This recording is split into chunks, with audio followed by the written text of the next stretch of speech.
All right. Well, welcome to the School Turnaround Podcast. My name is Dr. Chance Lewis, and I will be your host today. And today I am very excited to have our guest, Dr. Crystal Brown, who will be joining us today. So she brings a wealth of experience to the table. And Dr. Brown, thank you for being here today. I really appreciate you being with us. So excited about our conversation. So just to start us off, please just introduce yourself to the viewing audience and let people know how you got to your current position where you are now. And then we'll get going with our conversation for today. Okay. All right. Well, thank you so much for having me and thank you for this opportunity. So, this Yes. is year 22 for me in education. I started out as a high school math teacher and from there became an assistant principal and had an elementary principalship where I realized that I really enjoy high school students. And so Hmm. I took some time from that elementary principalship to finish up my doctorate in educational leadership at UNC Charlotte.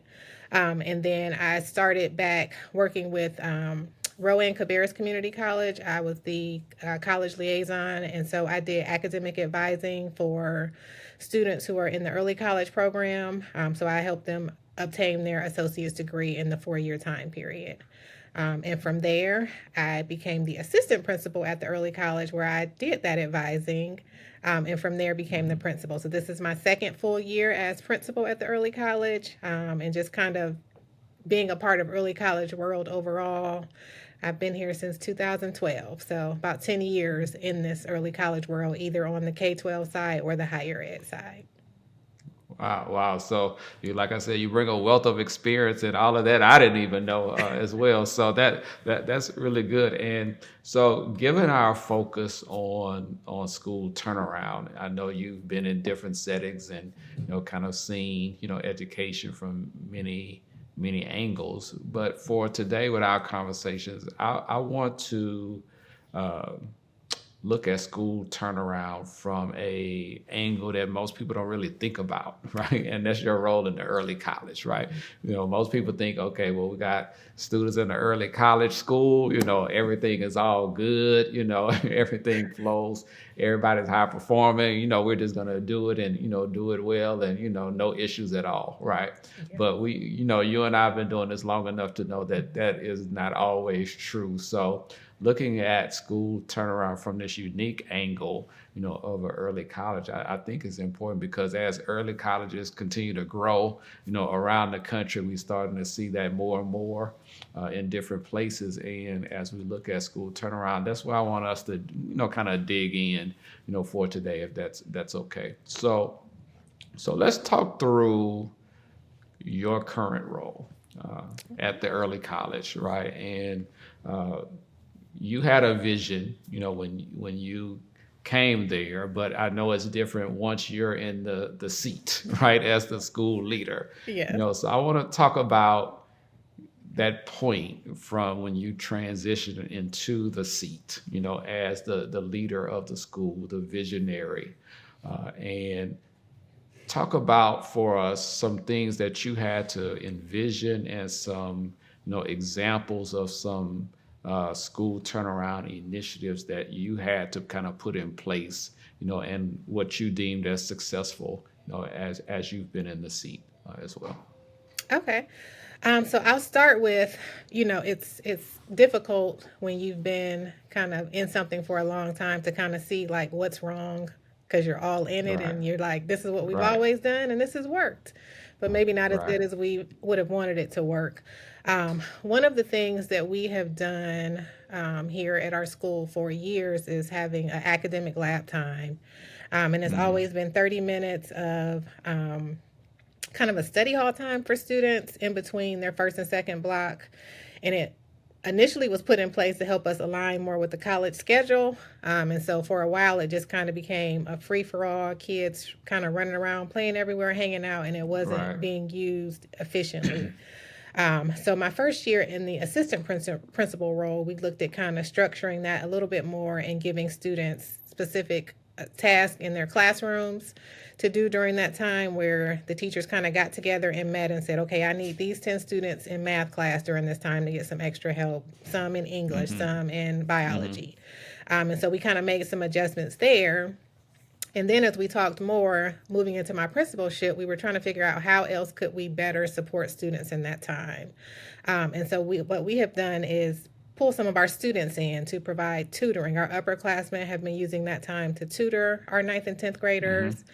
And then also in that time, I have been pulling a small group of students who are way, way below grade level in math.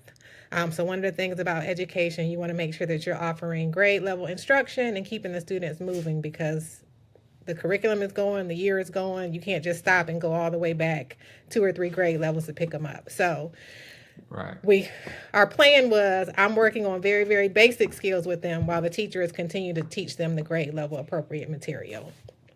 So our math teacher gives them a placement test at the beginning of the year.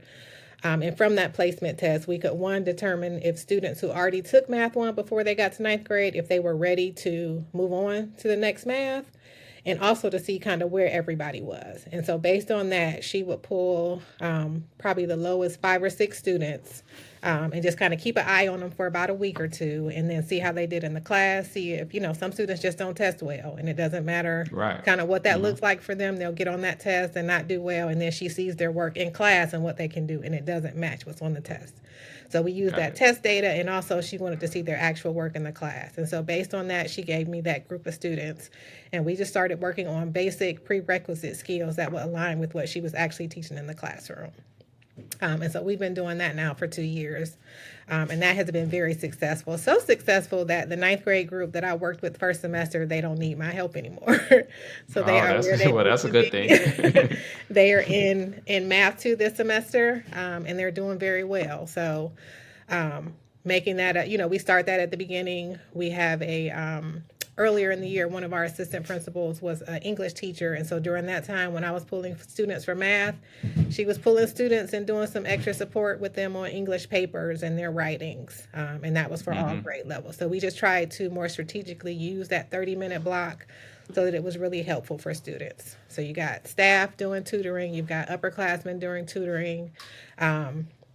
We have a Spanish teacher who does some extra tutoring with our upperclassmen during that time. So really just using everybody on staff to make sure that we're hitting students with what they need in the moment. And then trying to just do that early on and not waiting until it gets really bad. So and giving the students what they need.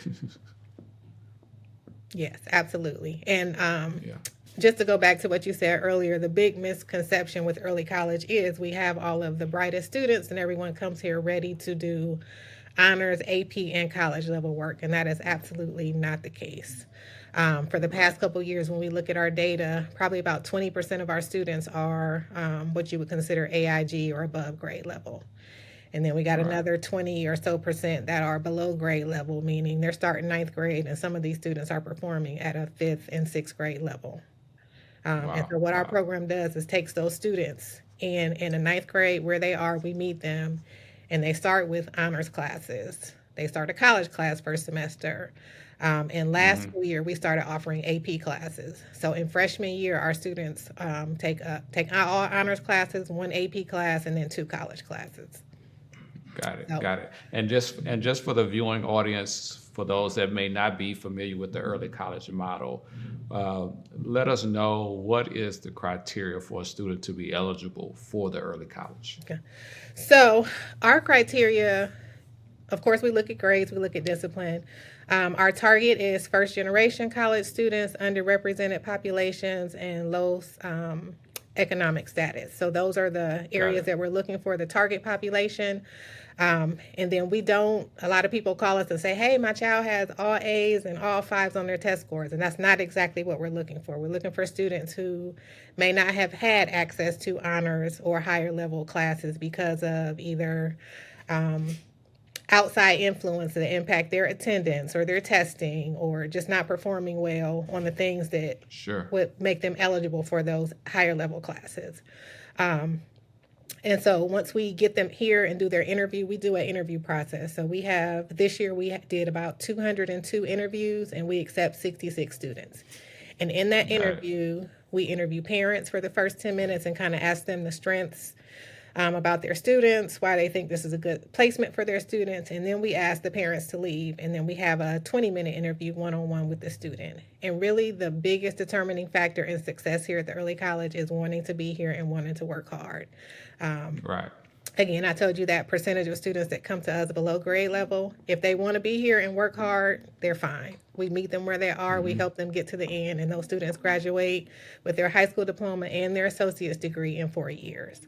A lot of times when students see our parents see our program, they say 2 free years of college. This is where you're going to school. And so Right. we get Right. in that interview and the parents leave and the kid says, I want to play football. I don't want to go to school here. And we just make a Right. note. Don't worry, we won't put Right. you on the accepted list because our school That's doesn't right. have sports. We don't have band. We don't have chorus. We have a Right. wealth of club activities for them and try to provide them exposure to different activities in the school and opportunities outside, but we don't have those things. So if that's Got what the it. student Got it. wants and that's the experience they want, this isn't the place for them. But if their parent is like, no, you're going to get that free college, we have to Right. help them Right. balance that. So that's the purpose of the two-part interview so that the Got it. parents can go Yeah, that out and makes. really the student can tell us, yes, I absolutely want to be here. I want this challenge. I would love to take honors classes. I didn't have the chance before. Um, and so that's kind Yeah, that of, makes a lot of sense. Yeah, I mean that makes a lot of sense, and people don't really think about that as well. So let me ask you this: so when you became the school leader and kind of set out your vision, you know, I know people that were there kind of saw you in your previous role, and then when you transitioned into the leadership role. Talk to me a little bit, as you looked at how you wanted to continue and kind of set a pace for school turnaround there. Highlight for me some of the major challenges that you faced in that process. So maybe some things that you planned for, some things that were unexpected. What were kind of some of the things that came your way as you were kind of setting a pace for where you wanted the school to be? I think one of the biggest challenges in kind of setting my vision for what I wanted for the school, because of course I want students to graduate with their associate's degree. Um, but in that, if they get D's in classes, that still gets them the associate's degree, but that does not make those credits transferable. So, Right. looking at the trajectory for students beyond high school, if they were going into a 4 year institution as a transfer student, then having D's in these classes isn't going to impact them. But if they were going Right. into a particular major and they just wanted to transfer in some classes, if they don't have C's or better, those classes don't transfer in. And so I think previously our school looked at how many kids finished and did they get an associate's degree. And so my focus from the beginning has been how many of our students are getting that C or better so that they can transfer these credits however and whenever they want to. Okay. And so looking at our percentages of that, we were at about 80% when I started. We're up at about 85 last school year. And so this year we're pushing to get about 87%. That's our goal for this year is to get 87% of our students getting a C or better. So just some Okay. gradual increases with some extra support that we put in place to help them get that. We looked at and that's a conversation. Every meeting we have with students, we talk about, all right, what's our goal? What's our percentage? We want to make sure we're getting C or better in all these college classes. And we have to put Right. so much emphasis on the college classes because those instructors are not under my supervision. So they Right. give their grades, they communicate with the students directly. And so we don't always find out right away if someone has not gone to class for 2 weeks. We get a report, but it's about every 3 or 4 weeks. And when that report comes, Got it. someone could have missed, all of the classes and they're in danger of being dropped. And so we don't have that information. And so we put some things in place with some weekly grade check-ins for some of our students who had some struggles in previous semesters. And then our juniors and seniors who are full-time college students have biweekly grade checks with their junior and senior decision education teachers. So lots of extra checkpoints. And then for our students who, earned a D or F in the previous semester in any class, we have them attending a mandatory lab time Monday through Thursday. And then they're Mm-hmm. required to have those weekly check-ins with myself, my assistant principal, my school counselor, or my Spanish teacher slash student wholeness specialist. So they have a checkpoint every week. Multiple people are talking to them, Mm-hmm. checking in on them to make sure that they are getting successfully through these college classes so that they can utilize this education they're getting here.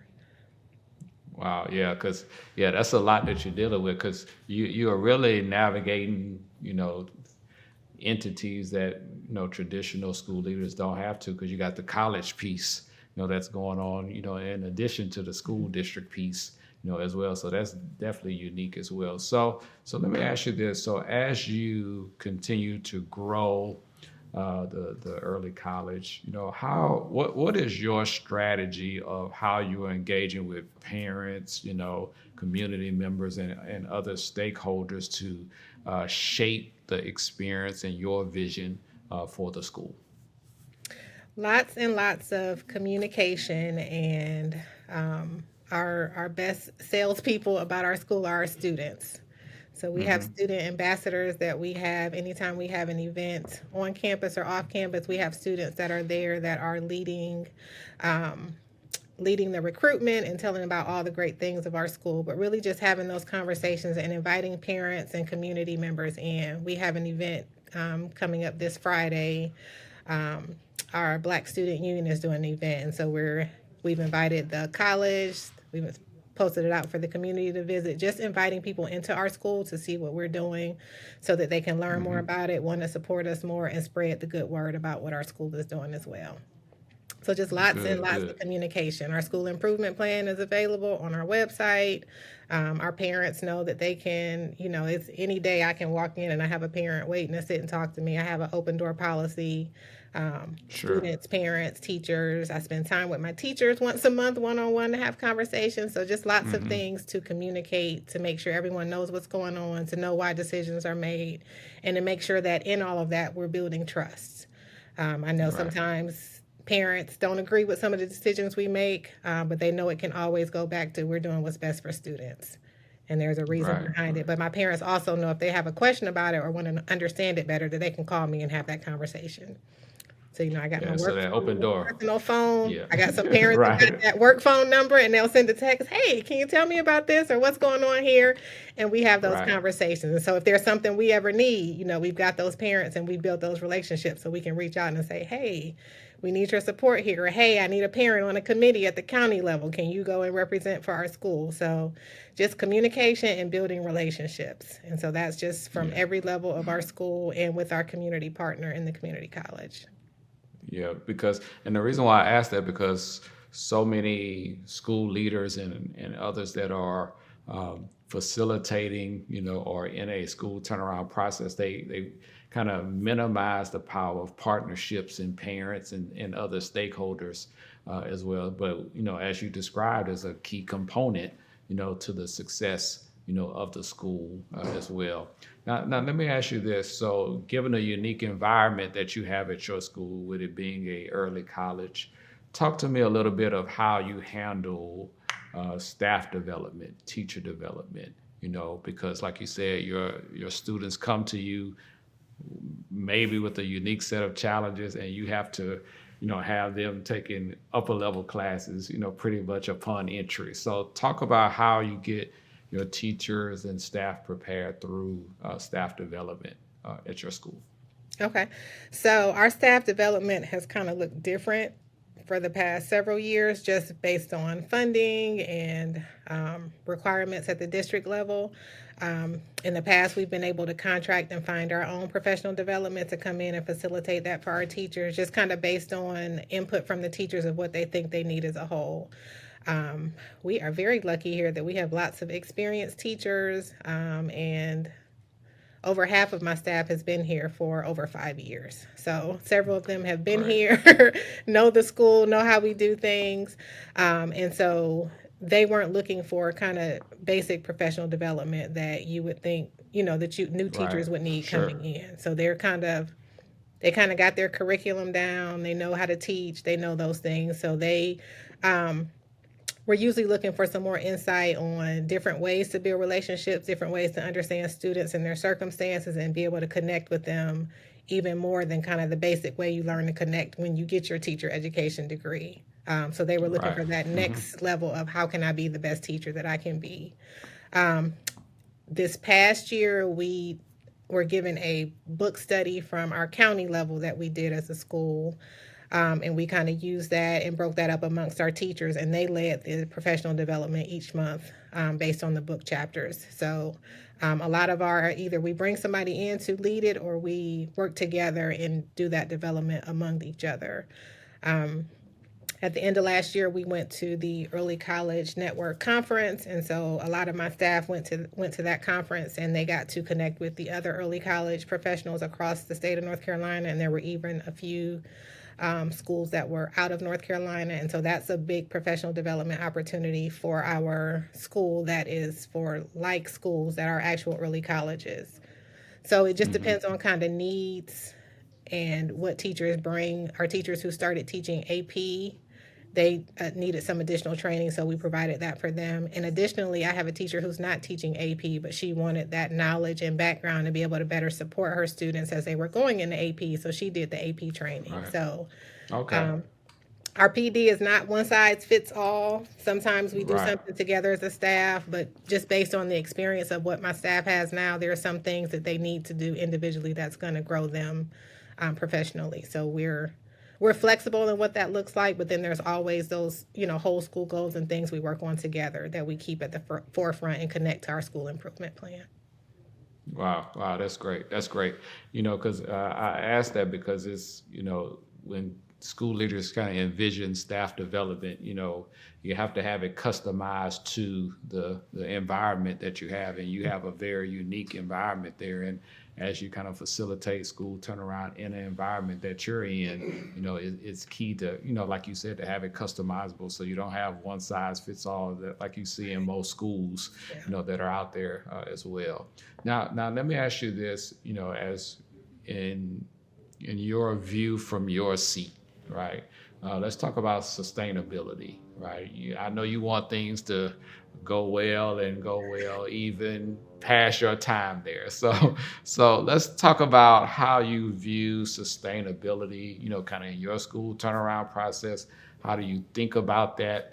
Around the long-term success of the school, because, they may have, a person watching today to say, hey, I want this to sustain over time, not to have a spike in achievement, then it goes back down. So talk to us a little bit about how you kind of view sustainability from your seat as the school leader.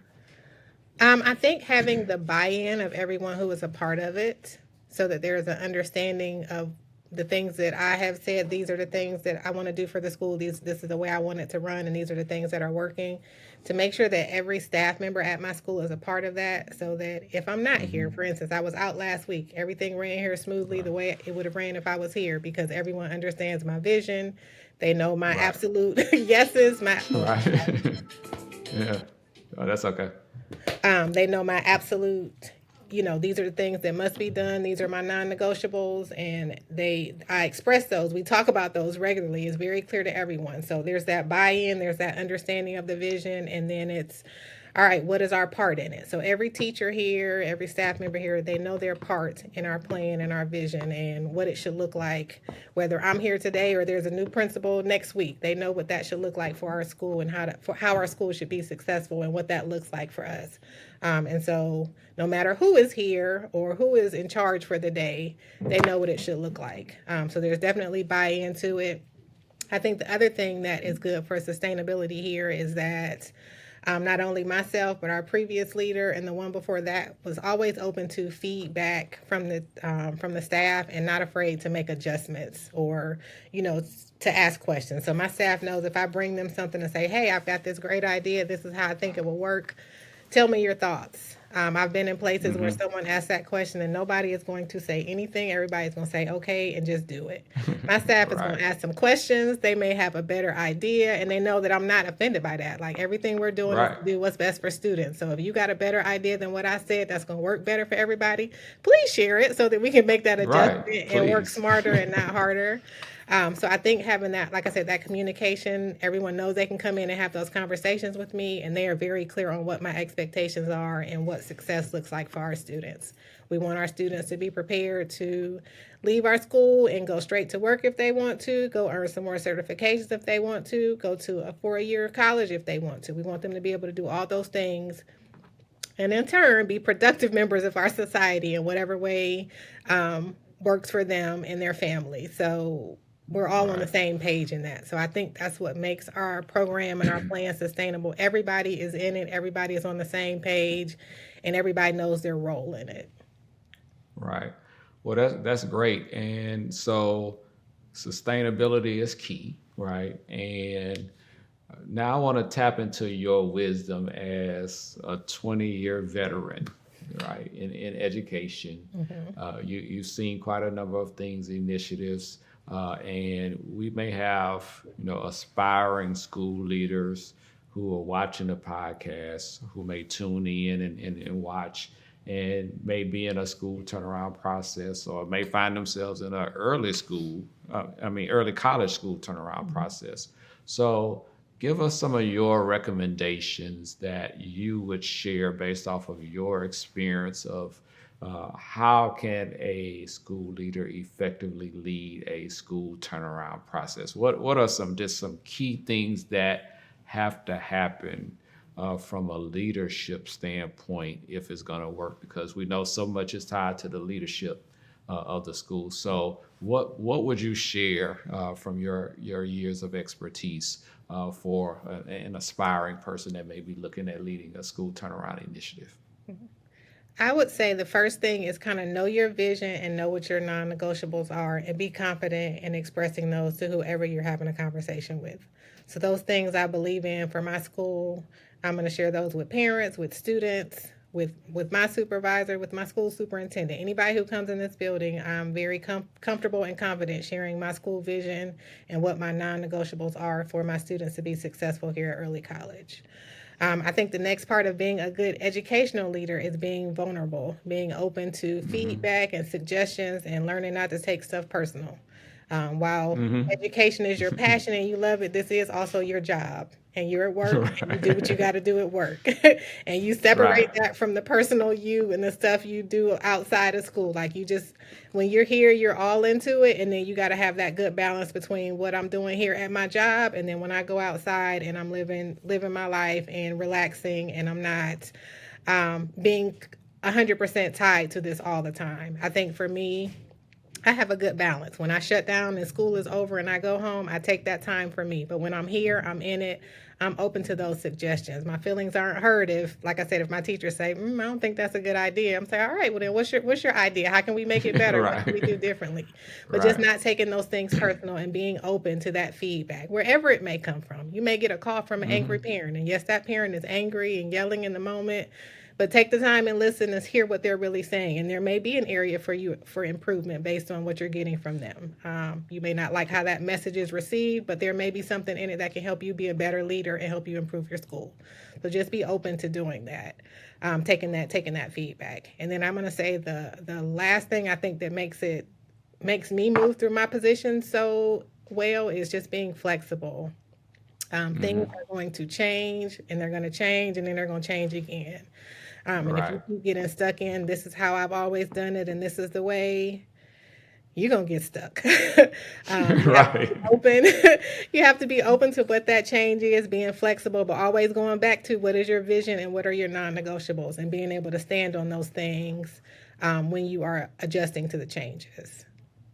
Good, good, good. Well, that's some valuable wisdom there. And last thing I would just ask as kind of in addition to what you just said, um, what's the role of communication as the school leader in leading this as well? Because you talk about how you share with your staff and you talk with them and you meet one on one and all those types of things. So, as you kind of laid out your recommendations, I just want to know within that, what's the role of communication in that process? I think the communication comes after the knowing your vision part. Like that Hmm. that would be stuck in right there Right. because you got to talk about it, and you have to talk about it with everyone, and you have to be able to hear that feedback in those conversations, but not trying to do things, kind of behind closed doors and then just pop out and say, surprise, here's what we're doing, to really be having those Right. conversations with everybody all the time. And when you make a change, let them know that that change is happening and why that change is happening. Because people just want to understand. Most of the time, it's not I want to be resistant to it or I don't want to do it. I just want to understand what I'm doing and why you're telling me to do it. And Right. then usually when they have that, most people are on board and they're like, okay, well, let me know my parameters and I'll run with it. But it's having that communication. You have to talk to the people all the time. Right. Wow. Wow.